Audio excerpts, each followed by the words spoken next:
KINK Live at the Bing Lounge. Madeleine Peyroux, you're sounding wonderful, and your band is fantastic. I wonder if you'd like to introduce them real quickly. Oh, lovely. All right.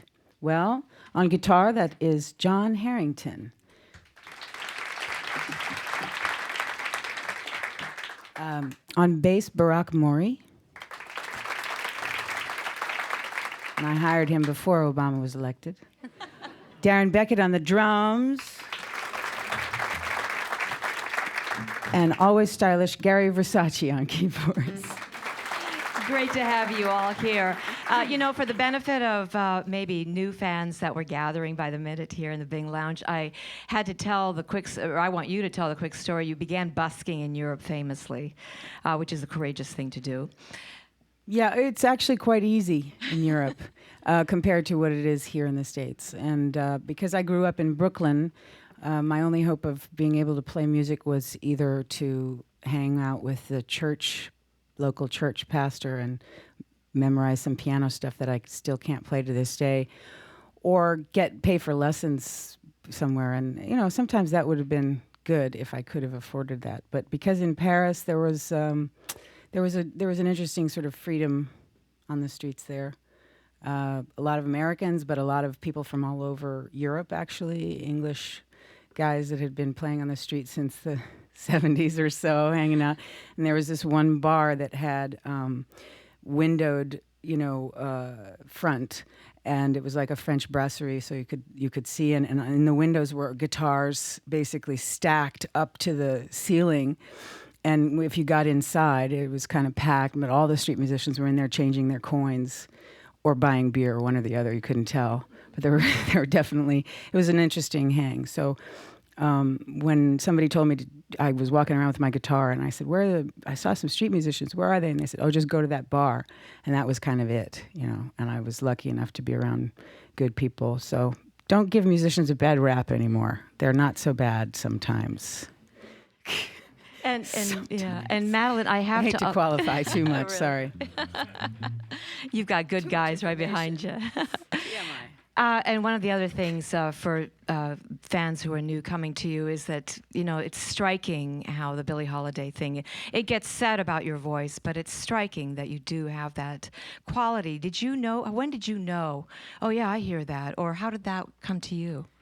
Well, for me, it's pretty straightforward situation because I needed to learn the material from her early 40s Columbia recordings with Lester Young and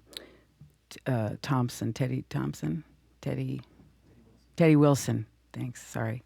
And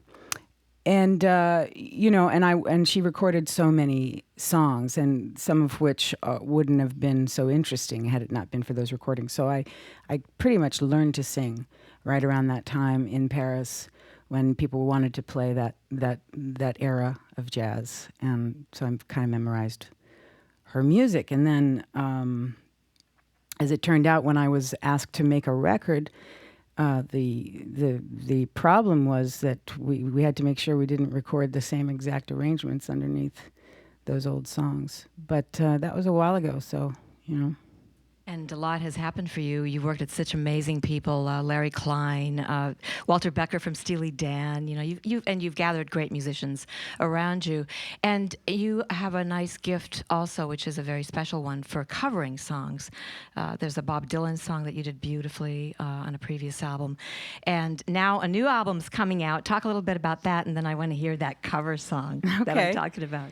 Yeah, well, we just played a new song, and I've got a lot of new material that we're doing now. This record has been recorded, and it'll be out in June. And so the next song we'd like to do for you is a cover from that recording session. What was I going to say? How did you choose that one? I mean, it's a special gift to do covers. That spoke to you, though. What was happening was I've been trying to write. Most of the songs on this new record are my own compositions. And for about 6 months, I was kind of locked in the house and started looking strange. But I was stuck in there, and I was trying to write songs. And I remember talking with the producer and saying that, when there's something about Paul McCartney's songwriting that just came to me like there are a couple of songs of his where I listen to it in my head and go, wow, that is such a perfect composition in so many ways, which is really frustrating, right? Because then I go back to my own songs and think, oh dear. But so this is how that happened. We were trying to think of what, and I had this song in my head, and it was either Here, There, and Everywhere or Martha, My Dear. And Martha, My Dear seemed like it would be something I could try. So we did, yeah. And here in the Bing Lounge too, Madeleine Peyroux.